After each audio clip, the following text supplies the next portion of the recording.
Hi, so what I would like to do today is look at the latest CDC numbers of the provisional death counts for the coronavirus.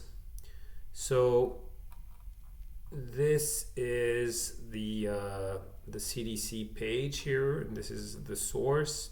So the data is from February 1st, 2020 to April 25th, 2020. And here we see that the total death from COVID-19 is 37,308. That's the number from the CDC page. So, I went to compare that. So remember the date here, April 25. I went to compare that to the Worldometer page that everyone is looking at. I'm not exactly sure where this page is coming from. This is what we've been looking at since the beginning of the epidemic, and I'm not quite sure who's behind that page. But on April 25th, we had the total death for the United States at 54,256. So there is a discrepancy here of 17,000 deaths.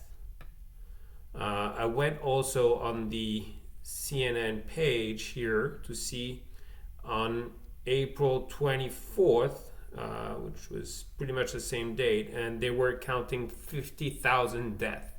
So I'm not exactly sure where this number is coming from, but what I can see here is that the total COVID-19 death coming from the CDC is at 37,000.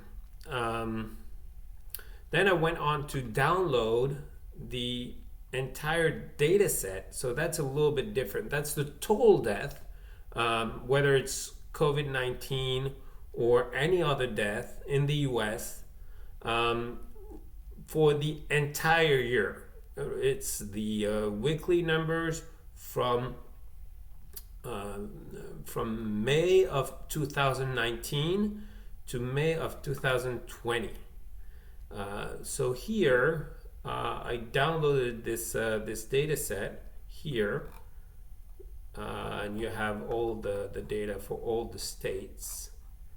And I started creating graphs from this Excel spreadsheet so first nationwide for the United States. So we see that last year at the same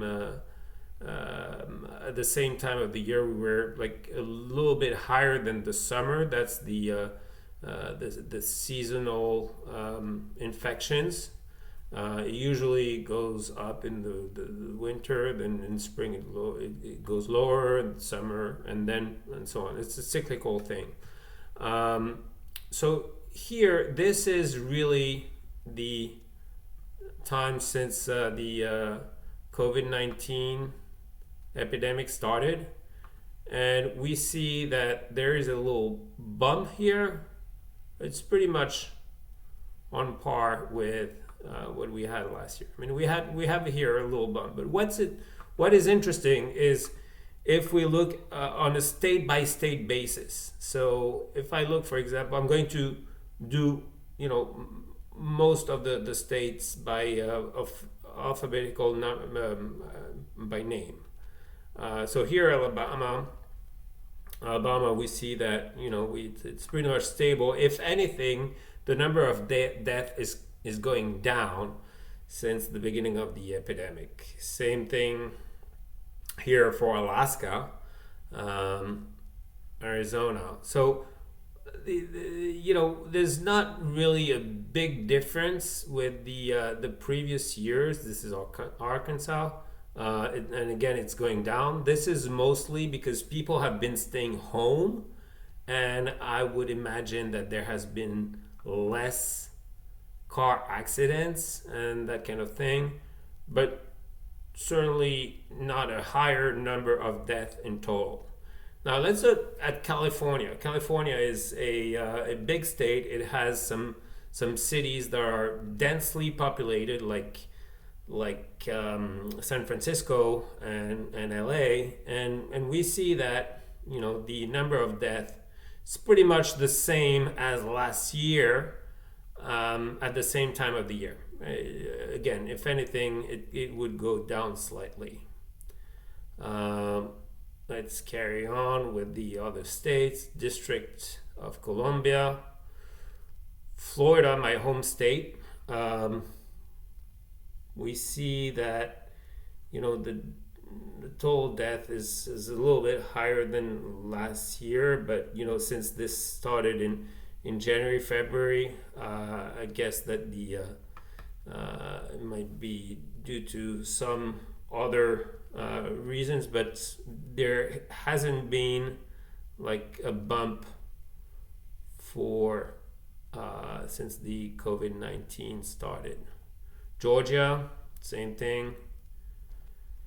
Hawaii, Idaho, Illinois is an interesting state because it's densely populated, just like New York. We see that there have been a slightly higher number of deaths since the beginning of the epidemic, but really I would say it's like from last year, it's 3-4% higher, no more, maybe 5%. Indiana on par with last year. Iowa going lower again because of the shelter in place and people not moving, so less car accidents, less all sorts of things that can happen when you go out.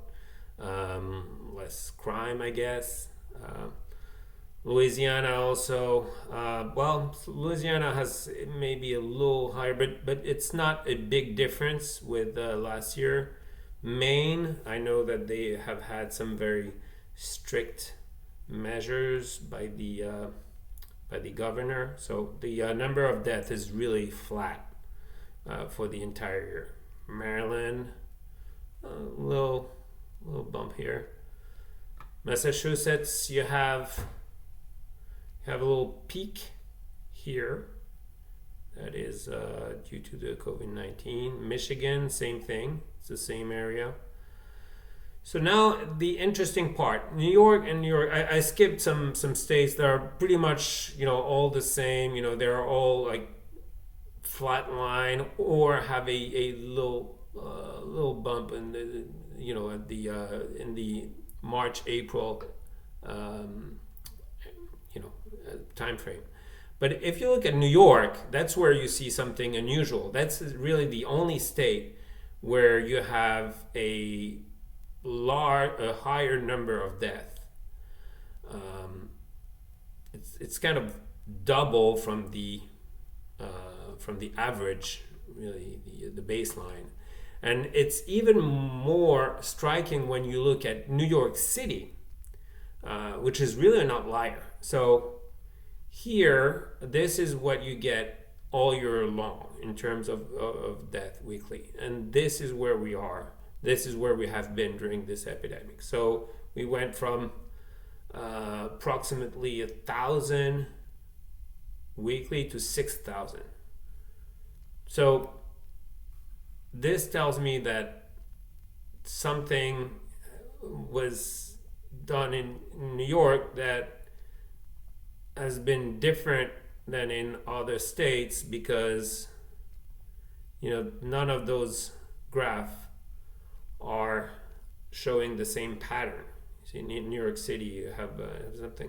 So overall, I would say that for the US, what you are seeing here is really a New York City problem, a New York City problem. Because all the other states have behaved really very similarly to the same time last year, maybe with a little higher, but it's definitely New York that has brought the average higher.